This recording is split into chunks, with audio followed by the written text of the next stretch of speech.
ಇನ್ನು ಹೊಸ ವರ್ಷಕ್ಕೆ ಭರ್ಜರಿಯಾಗಿ ಮದ್ಯ ಮಾರಾಟ ಆಗಿದೆ ರಾಜ್ಯದಲ್ಲಿ. ಅಬಕಾರಿ ಇಲಾಖೆಗೆ ನೂರಾರು ಕೋಟಿ ರೂಪಾಯಿ ಆದಾಯ ಹರಿದು ಬಂದಿದೆ. ನಿನ್ನೆ ಬೆಳಗ್ಗೆಯಿಂದ ಮಧ್ಯಾಹ್ನ 2 ಗಂಟೆಯವರೆಗಿನ ಲೆಕ್ಕ.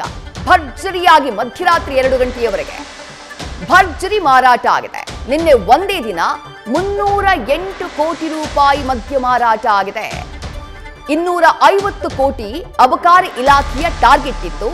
ಆ ಟಾರ್ಗೆಟ್ಗಿಂತಾನೂ ಹೆಚ್ಚಿನ ಪ್ರಮಾಣದಲ್ಲಿ ಮದ್ಯ ಮಾರಾಟ ಆಗಿದೆ.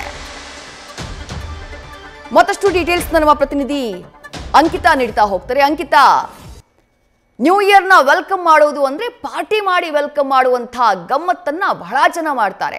ಹಾಗಾಗಿ ಮದ್ಯ ಮಾರಾಟ ಬಹಳ ದೊಡ್ಡ ಪ್ರಮಾಣದಲ್ಲಿ ಆಗುವಂತಹ ನಿರೀಕ್ಷೆ ಇತ್ತು. ಬಟ್ ಅಬಕಾರಿ ಇಲಾಖೆ ಇಟ್ಟುಕೊಂಡಂತಹ ಗುರಿಗಿಂತಾನೂ ಹೆಚ್ಚಿನ ಪ್ರಮಾಣದಲ್ಲಿ ಮದ್ಯ ಮಾರಾಟ ಆಗಿರೋದು. ಡೀಟೇಲ್ಸ್ನ ಕೊಡ್ತಾ ಹೋಗಬಹುದಾ ಅಂಕಿತಾ?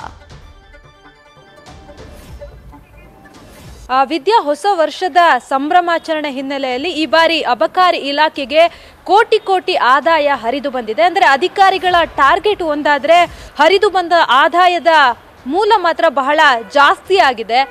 ಸುಮಾರು 250 ಕೋಟಿ ಟಾರ್ಗೆಟ್ ಅನ್ನ ಅಬಕಾರಿ ಇಲಾಖೆಯ ಅಧಿಕಾರಿಗಳು ಇಟ್ಕೊಂಡಿದ್ರು. ಆದರೆ ಈ ಬಾರಿ ಸುಮಾರು 400 ಕೋಟಿ ಆದಾಯ ಬಂದಿದೆ ಅನ್ನೋದ್ರ ಬಗ್ಗೆ ಈಗಾಗಲೇ ಮಾಹಿತಿ ಸಿಗ್ತಾ ಇರುವಂಥದ್ದು. ಅಂದರೆ ನಿನ್ನೆ ಬೆಳಗ್ಗೆಯಿಂದ ಮಧ್ಯಾಹ್ನದವರೆಗೂ ಕೂಡ ಇಷ್ಟು ಆದಾಯ ಬಂದಿದೆ ಅನ್ನೋದ್ರ ಬಗ್ಗೆ ಮಾಹಿತಿ ಸಿಗ್ತಾ ಇದೆ. ಕಳೆದ ವರ್ಷಕ್ಕೆ ಕಂಪೇರ್ ಮಾಡಿದ್ರೆ ಈ ಬಾರಿ ದುಪ್ಪಟ್ಟು ಆದಾಯ ಹರಿದು ಬಂದಿದೆ ಅನ್ನೋದ್ರ ಬಗ್ಗೆ ಮಾಹಿತಿ ಸಿಗ್ತಾ ಇರುವಂಥದ್ದು.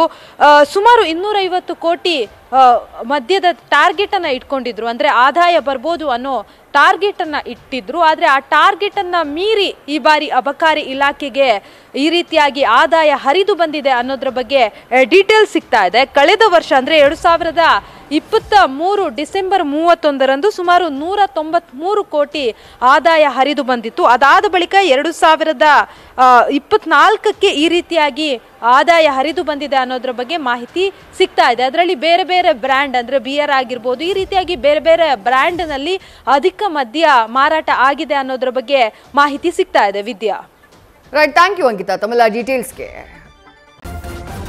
ನ್ಯೂಸ್ ಫಸ್ಟ್ ನಿರ್ಭೀತಿಯಿಂದ ನಿಮ್ಮ ಪರವಾಗಿ.